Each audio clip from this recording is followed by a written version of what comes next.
Olá a todos! De início gostaria de dizer a você que se você suportou chegar até aqui, e principalmente se você suportou dar o último passo, isso significa que a sua vida espiritual certamente já está se revolucionando, e para melhor. Você certamente já começa a sentir que a religiosidade vai dando lugar ao Messias Yeshua, o que te levará a experimentar um relacionamento com ele como nunca antes tido. Para continuarmos nesse processo, é preciso darmos mais um passo de desintoxicação. Este sexto passo é tão importante quanto o anterior e continua o tema da desintoxicação pelo vício do oculto. Neste ponto, não custa nada lembrarmos que a Torá, a revelação dada a Moisés no Sinai, condena a busca pelo oculto. As coisas encobertas pertencem a Yahweh nosso Elohim, porém as reveladas nos pertencem a nós e a nossos filhos para sempre, para que cumpramos todas as palavras desta Torá. Deuteronômio 29:29. Antes de continuarmos, vamos pensar numa cena que, embora fictícia, é bastante comum. Pedro é convidado por um amigo a ir a uma denominação religiosa. Pedro tem um problema profissional, e seu amigo o convenceu de que se ele fosse a essa denominação e tivesse fé, esse seu problema seria resolvido. Ao chegar lá, Pedro ouve uma música que o comove e o leva às lágrimas. A música fala de milagres, de ver um derramamento do poder sobrenatural, e nesse ponto Pedro está convencido de que seus problemas cessarão. Pedro ouve na multidão uma série de pessoas que começam a balbuciar palavras sem sentido. Ele sente um certo medo e desconforto, mas acaba aceitando a explicação de seu amigo de que aquilo seria uma demonstração do poder do Espírito Santo. Após uma profunda descarga de suas emoções, Pedro ouve um sermão. O pregador, com voz profunda, rouca e embargada, fala do mesmo poder que será experimentado em sua vida. Pedro ora, pede que seu problema seja resolvido e sai de lá confiante de que isso irá acontecer. Aconteça ou não, Pedro estará lá na semana que vem, pois gostou da experiência emocional que ele imediatamente identifica como sendo de cunho espiritual. O mecanismo de funcionamento da denominação a que Pedro passa a frequentar é circular.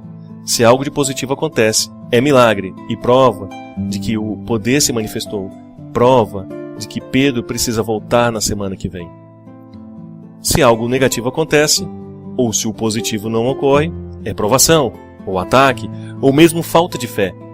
Mais razão ainda para voltar na semana que vem. Seja como for, a experiência emocional é suficiente para aprisionar Pedro nesse sistema.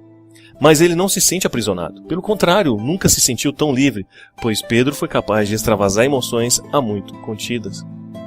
Este cenário descrito é bastante comum e acontece semanalmente em inúmeras denominações. O que faz com que esse tipo de ambiente seja tão popular são três coisas fundamentais. O vício pelo oculto, a ideia de que a fé deve ser a solução para todos os seus problemas e a catarse emocional. Mas será que isso é espiritualidade? Um dos motivos pelos quais Pedro quer frequentar a denominação é porque ele se espanta com os prodígios que vê sendo realizados. Mas será que os prodígios são sinônimos de uma aprovação do Eterno? Para efeito deste vídeo, vamos deixar de lado a questão de que muita coisa pode ser atribuída ao efeito psicológico. Mas vamos supor que estejamos falando de milagres verdadeiros, apenas para fins de argumento. Será que na Bíblia todos os milagres podem ser atribuídos à presença do Eterno? Vejamos alguns exemplos.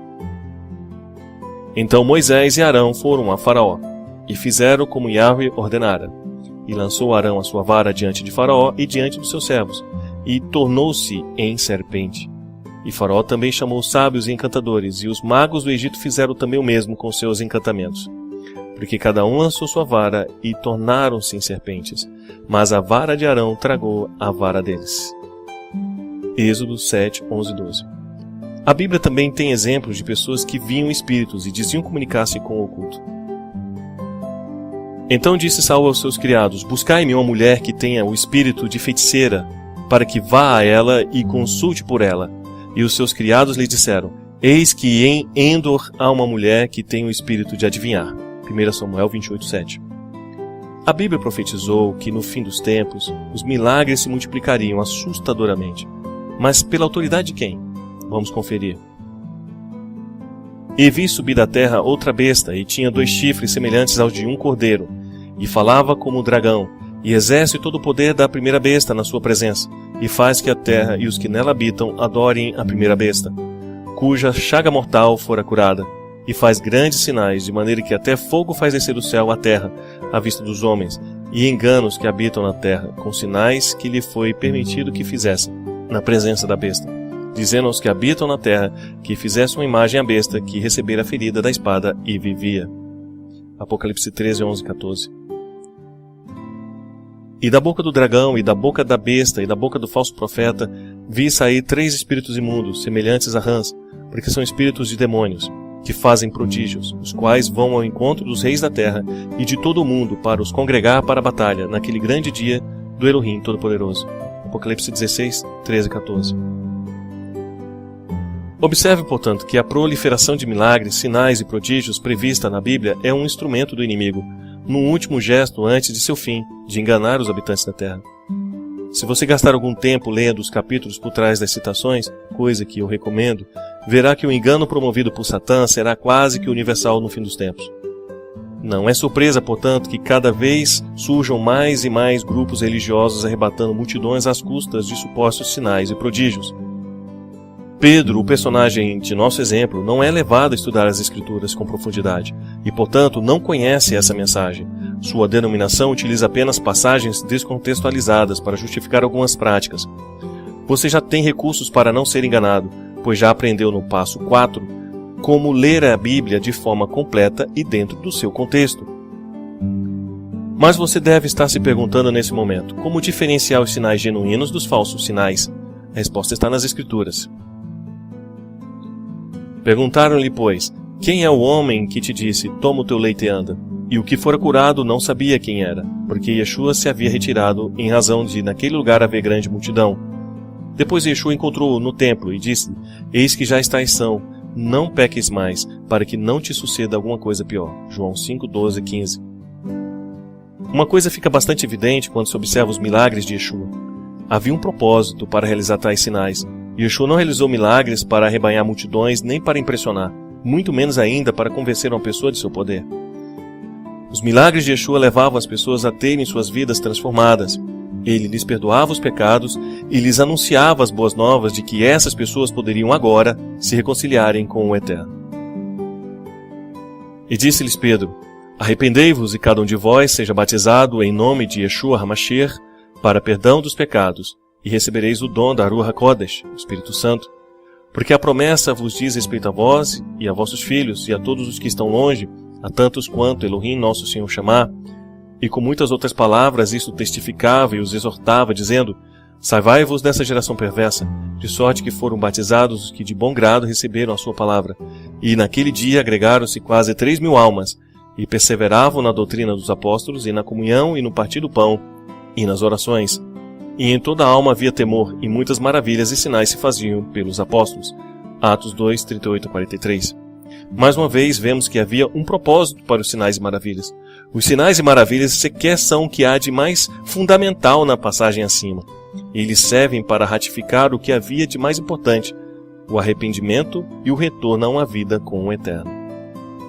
O vício por ver milagres e coisas sobrenaturais esconde uma coisa importante, uma insegurança de se estar no caminho certo.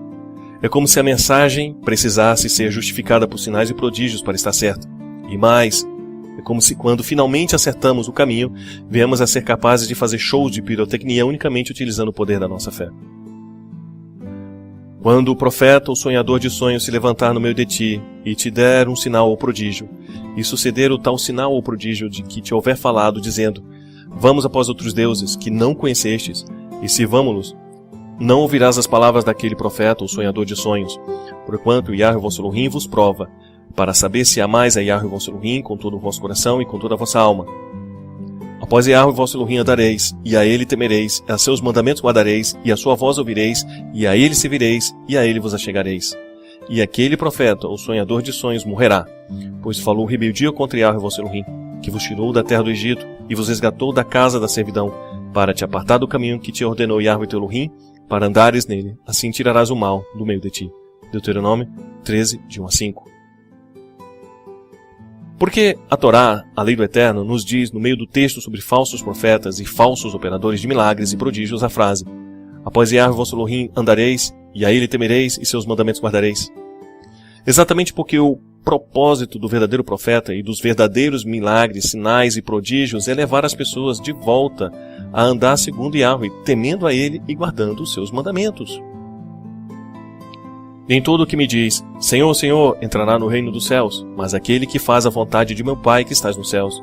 Muitos me dirão naquele dia, Senhor, Senhor, não profetizamos nós em Teu nome, e em Teu nome não expulsamos demônios, e em Teu nome não fizemos muitas maravilhas? Então lhes direi abertamente, nunca vos conheci, apartai-vos de mim, vós que praticais a iniquidade. Mateus 7, 21 a 23. Observe que Yeshua não reconhece nem legitima esses que falavam supostamente em seu nome e que operavam milagres e prodígios exatamente pelo mesmo motivo que a Torá os condena, porque eles não praticavam a obediência aos mandamentos do Eterno. Outro ponto importante sobre os milagres é a questão da periodicidade. Em português bem claro, queremos ver muitos milagres e de preferência queremos vê-lo a toda hora. Mas é assim que o Eterno age? Mais uma vez, voltemos para as Escrituras para que possamos compreender melhor. Como dito anteriormente, a Bíblia cobre um espaço de tempo que, na hipótese mais curta, é de pelo menos 1500 anos. E existe aproximadamente 220 milagres em toda a Bíblia. Ou seja, se tomamos por base a própria Bíblia, temos em média um milagre a cada 7 anos, no mínimo. Se formos supor que a Bíblia abrange um período de 4.000 anos, que é geralmente a conta mais extensa, essa média sobe para um milagre a cada 18 anos. E se formos considerar que a maior parte dos milagres não foram vistos pelo povo, à exceção de alguns muito específicos, a maioria das pessoas que viveu nos tempos bíblicos morreu sem jamais testemunhar um milagre sequer. E mesmo os que testemunharam foram momentos bem específicos ou casos bastante esporádicos. Também devemos considerar a motivação que leva as pessoas a quererem ver o sobrenatural. Normalmente elas querem uma espécie de confirmação do poder de Yahweh. Mas o que a Bíblia diz a respeito? Observe a passagem. E disse-lhes, se tu és o filho de Elohim, lança-te daqui abaixo, porque está escrito que aos seus anjos dará ordens a teu respeito e tomar-te-ão nas mãos, para que nunca tropeces em alguma pedra. Disse-lhe Yeshua. Também está escrito, não tentarás a Yahweh teu Elohim. Mateus 4, 6, 7. E saíram os fariseus e começaram a disputar com ele. Pediram-lhe, para o tentarem, um sinal do céu. E suspirando profundamente em seu espírito, disse, por que pede essa geração um sinal? Em verdade vos digo que essa geração não se dará sinal algum. Marcos 8, 11, 12. Em ambas, Yeshua se recusa a dar uma demonstração de poder quando é solicitado. No primeiro caso, em seu confronto com Satã, Yeshua cita um mandamento da Torá. Não tentareis Yahweh vosso Elohim, como tentastes em Massá. Deuteronômio 6,16. É importante entendermos o que aconteceu em Massá. Afinal, essa é a chave de tudo. Por razões de brevidade, irei deixar aqui a indicação de que neste ponto você deva ler o capítulo 17 de Shemot, Êxodo, que narra a história de Massá. Deixarei aqui apenas em destaque a última frase que conclui a história de Massá. E chamou aquele lugar Massá e Merivá por causa da contenda dos filhos de Israel e porque tentaram Yahweh dizendo, está Yahweh no meio de nós ou não? Êxodo 17, 7. Ou seja, o mandamento bíblico está nos dizendo que é proibido pedirmos sinais de que Yahweh esteja no nosso meio. Vou repetir porque isso é fundamental. É terminantemente proibido pela Bíblia pedirmos sinais de que Yahweh esteja no nosso meio. Sejamos francos aqui, a grande maioria, e eu arriscaria dizer uns 90% dos casos em que as pessoas buscam milagres é exatamente por caírem no pecado de Massá. Querem confirmação de que Yahweh está no meio deles. E vamos ser aqui bastante bondosos de excluir desse percentual aqueles que na realidade querem sentir-se poderosos, cheios do Espírito, ou algo dessa linha. Sabemos que o poder do Eterno não foi dado para que o homem se tornasse arrogante, nem para que se tornasse algum tipo de super-herói espiritual. Como poderiam, portanto, esses milagres se originarem de Yahweh? Como podem esses profetas alegarem que a Bíblia é a fonte de sua autoridade se estão alimentando uma transgressão? As palavras de Yeshua começam a fazer sentido, não é mesmo? Fica ainda uma pergunta: por que o Eterno nos proíbe de pedirmos um sinal de que Ele esteja no nosso meio? Há duas respostas para isso. A primeira é muito clara. Ele se manifesta quando Ele deseja se manifestar, porque Ele é soberano, não compete a nós queremos ter gerência sobre quando Ele irá se manifestar. A segunda resposta é mais elaborada, mas também nos ajuda a compreender. Nós já vimos que as trevas têm poder. Nós já vimos que Satã irá cada vez mais iludir o mundo com sinais e prodígios que dele procedem. Nós já vimos inclusive exemplos bíblicos de tais coisas.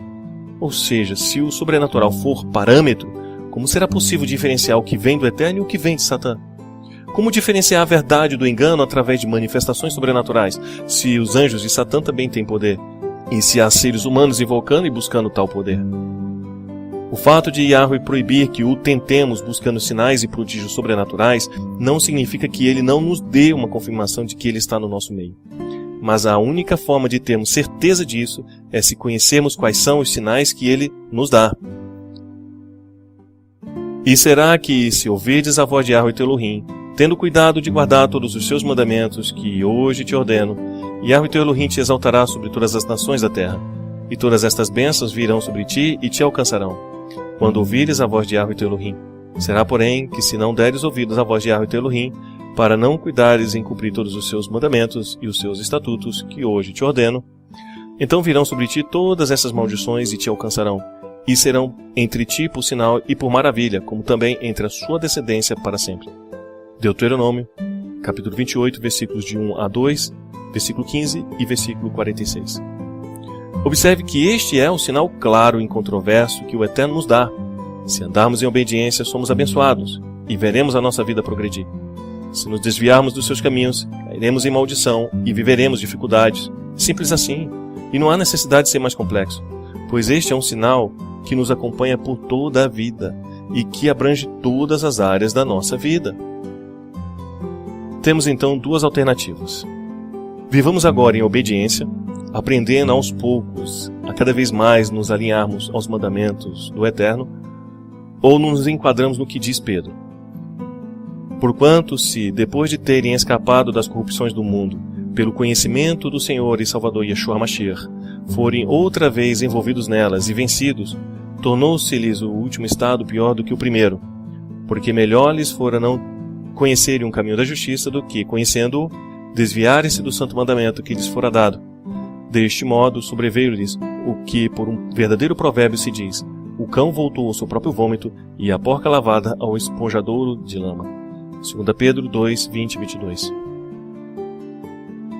Infelizmente, é grande a quantidade de pessoas que, depois de conhecer Yeshua, voltam a desprezar o mandamento do Eterno e regressam para uma vida de pecado. Porém, você pode fazer diferente e experimentar o claro e inconfundível sinal de que Yahweh é contigo. Ande em obediência a Ele, e você verá a diferença que isso irá fazer na sua vida. Dessa forma, você compreenderá que milagre não é show sobrenatural. Isso é fácil de fazer, pois até os anjos caídos têm esse poder. Mas nenhum anjo caído ou falso profeta é capaz de transformar a sua vida em todas as suas áreas. Mas a promessa da Torá é de que o Eterno nos prosperará, apesar das dificuldades. Em outras palavras, Ele te sustentará em suas dificuldades e dará condições para enfrentá-las, e você será abençoado. Israel, nos tempos bíblicos, enfrentou inimigos, mas foi liberto, foi sustentado e foi vitorioso quando andou em obediência. Vidas têm sido restauradas, famílias têm sido recuperadas, pessoas têm obtido o seu sustento e, o mais importante de tudo, essas pessoas têm experimentado um relacionamento bem mais próximo e intenso com o Messias Yeshua. Como em todos os passos, esse também tem um custo. E por uma questão de amor à vida de cada ovelha do Eterno que esteja assistindo este vídeo e esteja precisando de libertação, serei bem direto em minhas palavras, sem rodeios. Nesse momento, você deve fazer uma escolha importante, que irá determinar o restante de sua caminhada e também irá determinar se você seguirá para passos mais profundos da fé ou se essa semente não irá dar frutos. Você possivelmente já viu e ouviu sobre algum tipo de milagre, sinal ou prodígio que não se enquadra com o que a Bíblia estabelece como critério. Sendo assim, você tem uma escolha a fazer. Você pode rejeitar essa demonstração de poder como sendo falsa, ou na melhor das hipóteses equivocada, e pode a partir de agora tomar a decisão de ficar apenas com o que a Bíblia diz.